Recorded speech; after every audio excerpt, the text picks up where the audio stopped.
Hey guys, for the first time ever, magbabalot na ako ng sarili kong balikbayan box. Kung first time nyo rin, samahan nyo ako sa journey na to.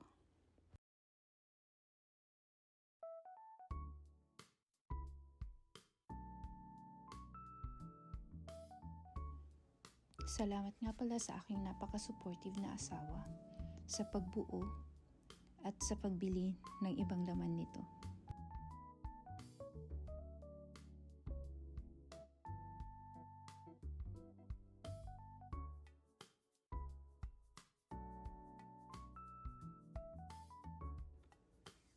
Dati, ako yung naghihintay. Ako yung tumatalon sa tuwa pag may chocolate o laruan galing abroad. Ngayon, ako na yung nasa malayo.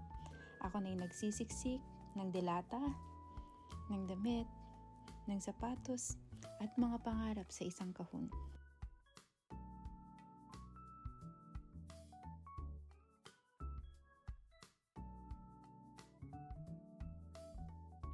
Hindi lang ito basta box.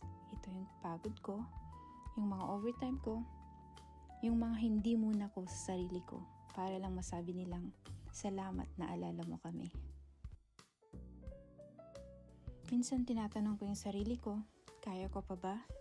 Pagod sa 16-hour shift, pagod magtipid, pagod magsabi ng hindi muna sa sarili. Pero pag naiisip ko yung ngiti nila, pag binubuksan nila to, nawawala lahat ng pagod ko.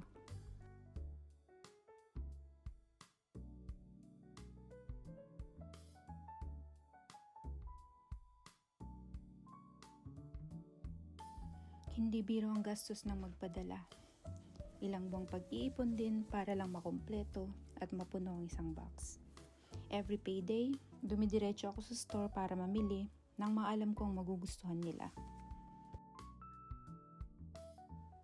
Lahat ng ito, kanya-kanyang pili nila.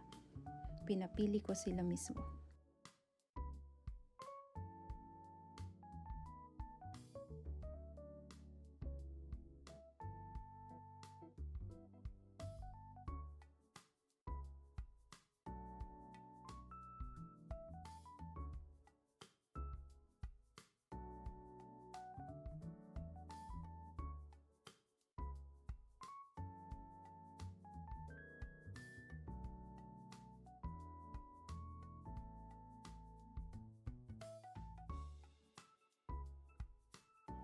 Para sa pamilya ko sa Pilipinas, ito yung mahal ko kayo ko na hindi ko masabi araw-araw. Sa lahat ng OFW na katulad ko na unang beses magpadala, alam ko yung iyak kasabay ng saya. Finally, we made it.